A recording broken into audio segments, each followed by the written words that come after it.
Kamusta mga Kapinoms TV? Sa tindi ng init na nararanasan ngayon sa Pilipinas, hindi na nakapagtatakang maraming tao ang naghahanap ng paraan para makaiwas sa nakakapaso na temperatura. Ayon sa mga ulat ng pag-asa, patuloy ang pagtaas ng heat index ngayon 2026. Kaya naman, mas lalo nagiging popular ang mga destinasyong may malamig at preskong klima. Sa halip na magtiis sa init, mas pinipili na ngayon ng marami ang bumiyahe patungo sa mga lugar na parang may natural na aircon. Sa video na ito, pag-uusapan natin ang 10 pinakamalalamig na lugar sa Pilipinas na dinadayo ngayong bakasyon. Mula sa mga kilalang tourist spots hanggang sa mga underrated gems. Ating aalamin kung bakit sila dinarayo, gaano kalamig ang temperatura at kung kailan magandang bumisita dito. Kaya kung nagpaplano ka ng getaway, siguradong may mapipili ka sa listahang ito na swak sa trip mo. Handa ka na ba? Simulan na natin. Number 10, Balamban, Cebu. Sa gitna ng Cebu Island, matatagpuan ang Balamban, isang highland destination na unti-unting sumisikat dahil sa malamig nitong klima at scenic views.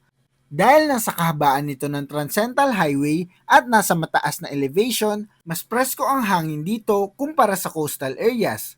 Karaniwang temperatura ay nasa 20 degrees Celsius hanggang 24 degrees Celsius at mas lumalamig pa kapag umaga at gabi. Dinadayo ang Balamban dahil sa mga mountain cafes at overlooking spots na nagbibigay ng relaxing at Instagram-worthy na experience. Isa sa pinakasikat ay ang Adventure Cafe kung saan pwede kang kumain habang tanaw ang bundok at ulap. Nariyan din ang Buwakan ni Alejandra, isang makulay na flower garden na tila nasa ibang bansa ang ambience.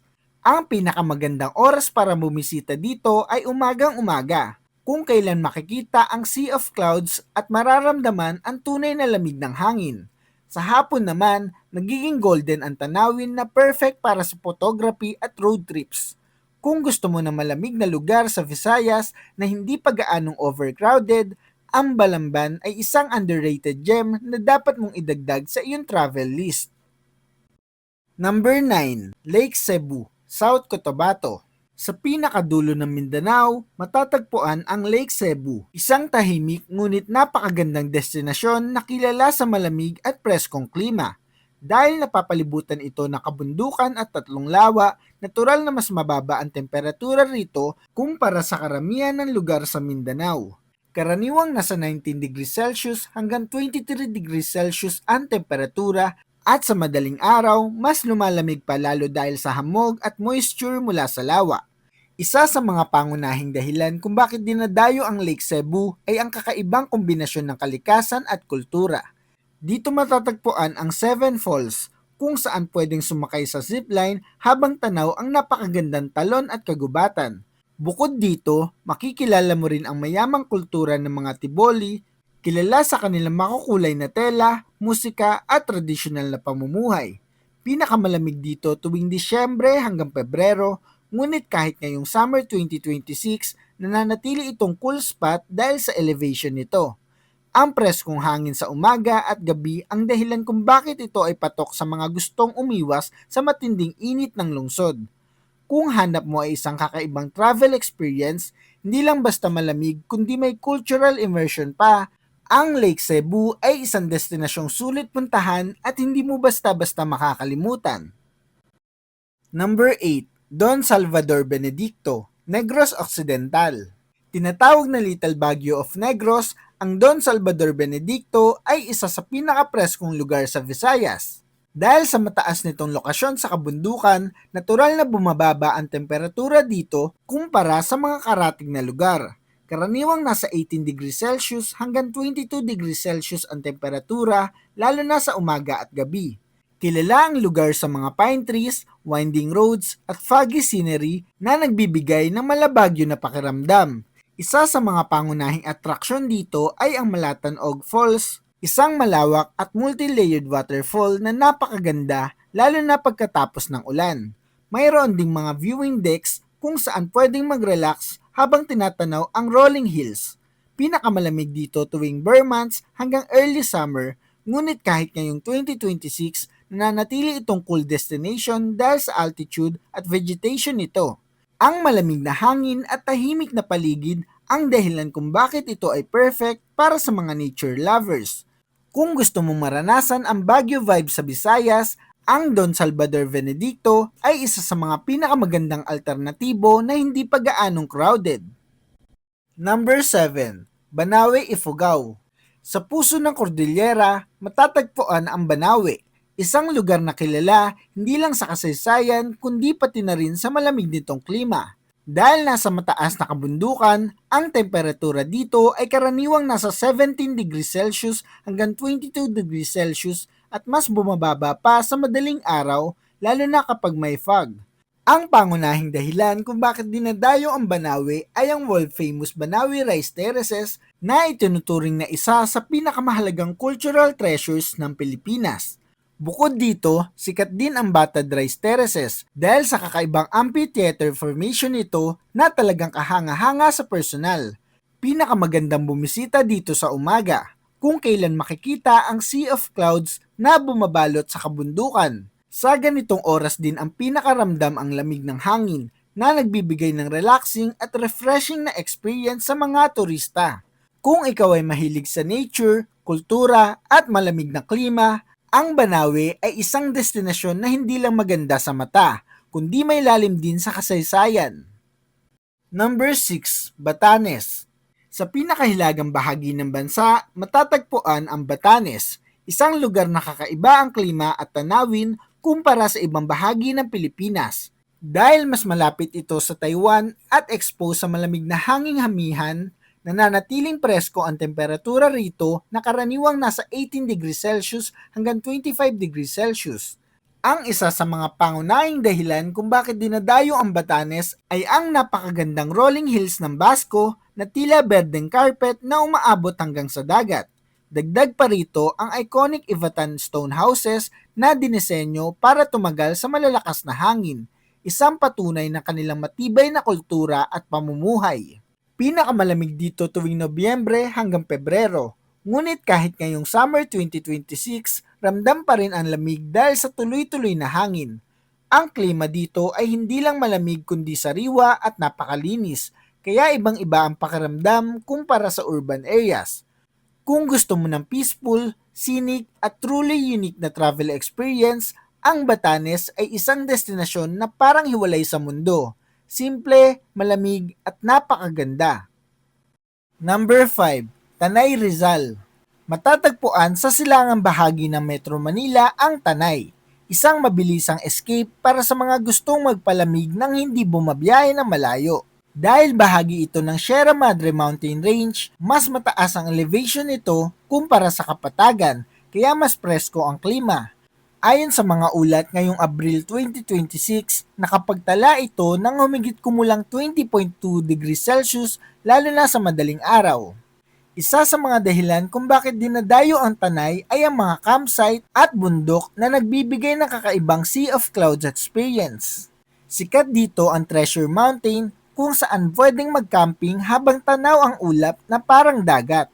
Bukod dito, matatagpuan din ang Daranac Falls, isang refreshing spot na lalong masarap puntahan kapag malamig ang panahon. Pinakamagandang oras para bumisita dito ay madaling araw hanggang umaga. Dahil dito mo mararamdaman ang tunay na lamig at makikita ang fog na bumabalot sa kabundukan. Sa ganitong oras din pinaka-relaxing ang paligid, malayo sa init at ingay ng lungsod. Kung gusto mo ng budget-friendly at accessible na malamig na destinasyon, ang Tanay ay isa sa mga pinaka-practical na choices para sa weekend getaway ngayong 2026. Number 4. Tagaytay City, Cavite. Hindi mawawala sa listahan ang Tagaytay City, ang pinakasikat na malamig na destinasyon malapit sa Metro Manila. Dahil nasa mataas itong ridge na nakaharap sa Taal Lake, natural na mas presko ang klima rito kahit tirik ang araw. Karaniwang temperatura ay nasa 20 degrees Celsius hanggang 24 degrees Celsius, ngunit mas bumababa pa ito sa gabi lalo na kapag mahangin. Dinadayo ang Tagaytay dahil sa iconic view ng Taal Volcano na isa sa pinaka-photogenic na tanawin sa bansa. Bukod dito, kilala rin ito sa mga restaurants at cafes na nagbibigay ng relaxing dining experience lalo na kapag sinabayan ng malamig na hangin. At syempre, hindi mawawala ang sikat na bulalo, isang mainit na pagkain na perpekto sa malamig na klima. Pinakamalamig dito tuwing Disyembre hanggang Pebrero, ngunit kahit ngayong summer 2026, nananatili itong go-to destination para sa mga gustong tumakas sa init. Dahil madaling puntahan, ito ang isa sa pinaka-convenient na travel spot sa bansa. Kung gusto mo ng quick escape na may magandang view, masarap na pagkain at malamig na simoy ng hangin, ang Tagaytay ay isang classic na hindi kailanman naluluma. Number 3, Malaybalay City, Bukidnon. Sa Mindanao, isa sa pinakakilalang malamig na lugar ang Malaybalay City na tinaguriang South Summer Capital. Dahil sa mataas nitong elevation at malawak na kagubatan, mas mababa ang temperatura rito kumpara sa karamihan ng lungsod sa rehiyon. Ayon sa pinakabagong datos ngayong Abril 2026 na itala dito ang temperaturang 18.1 degrees Celsius. Isa sa mga highlights ng Malaybalay ay ang malalawak nitong pine tree plantations at rolling hills na nagbibigay ng malabagyo na ambience. Matatagpuan din dito ang Monastery of Transfiguration, isang tahimik at spiritual na lugar na napapalibutan ng malamig at preskong hangin. Pinakamalamig dito tuwing umaga at gabi, lalo na sa panahon ng bare months hanggang early summer. Sa ganitong oras, ramdam na ramdam ang lamig at sariwang hangin na bihira maranasan sa ibang bahagi ng Mindanao. Kung gusto mong maranasan ang malamig na klima sa Southern Philippines, ang Malaybalay ay isang underrated ngunit napakagandang destinasyon na dapat mong tuklasin. Number 2, Sagada, Mountain Province. Para sa mas malamig at mas tahimik na destinasyon, isa sa pinakamahusay na puntahan ang Sagada. Mas mataas ang elevation nito kaysa Baguio, kaya asahan ang mas malamig na klima. Karaniwang temperatura ay nasa 15 degrees Celsius hanggang 20 degrees Celsius at sa madaling araw maaari pa itong bumaba lalo. Dinadayo ang Sagada dahil sa kakaibang kombinasyon ng adventure at kultura. Sikat dito ang Marlborough Hills para sa Sea of Clouds, ang Sumaging Cave para sa spelunking at ang hanging coffins na nagpapakita ng sinaunang tradisyon ng mga igorot. Pinakamalamig dito tuwing Disyembre hanggang Pebrero, ngunit kahit ngayon 2026 nananatili itong isa sa mga pinaka-cool na lugar sa bansa dahil sa altitude nito. Ang foggy mornings at malamig na hangin ang nagbibigay ng kakaibang charm sa lugar. Kung gusto mo ng escape na malayo sa ingay ng syudad, ang Sagada ay isang destinasyon na nagbibigay ng kapayapaan, adventure at malamig na klima sa iisang lugar. Number 1, Baguio City, Benguet. At sa numero 1, ang walang kupas na Baguio City, ang tinaguriang summer capital of the Philippines. Dahil sa mataas nitong lokasyon sa Cordillera, natural na mas malamig ang klima rito kumpara sa karamihan ng lungsod sa bansa. Noong April 17, 2026, naitala ang temperaturang 16.2 degrees Celsius, isa sa pinakamababa ngayong tag-init. Kilala ang Baguio sa malamig nitong simoy ng hangin, pine trees at foggy mornings na nagbibigay ng kakaibang ambience. Ilan sa mga pangunahing atraksyon dito ay ang Burnham Park, Session Road at ang Strawberry Farm sa kalapit na La Trinidad, mga lugar na patok sa parehong lokal at dayuhang turista. Pinakamalamig dito tuwing December hanggang February, ngunit kahit summer nananatili itong presko at komportable kumpara sa Metro Manila. Ang consistent na lamig ang dahilan kung bakit taon-taon ay dinarayo ito ng milyong-milyong bisita. Kung pag-uusapan ang pinaka-reliable na malamig na destinasyon sa Pilipinas, walang duda, ang Baguio City pa rin ang nangunguna. Ito ang ultimate escape para sa init, kaya naman hanggang ngayon, ito pa rin ang paboritong puntahan ng marami. At iyon nga mga Kapinoms TV, ang 10 pinakadinadayong malamig na lugar sa Pilipinas ngayong 2026. Ngayong alam mo na ang pinakamalamig na lugar sa Pilipinas, mas madali ka na makakapili kung saan ka pupunta para takasan ng init ngayong 2026. Mapabagyo man, Sagada o mga hidden gems sa Visayas at Mindanao, siguradong may destinasyong babagay sa mga gusto mong adventure. Relaxing man, nature trip o food trip. Ikaw, Saan sa mga lugar na ito ang pinakagusto mong puntahan? May alam ka pa bang mas malamig na lugar na wala sa listahan?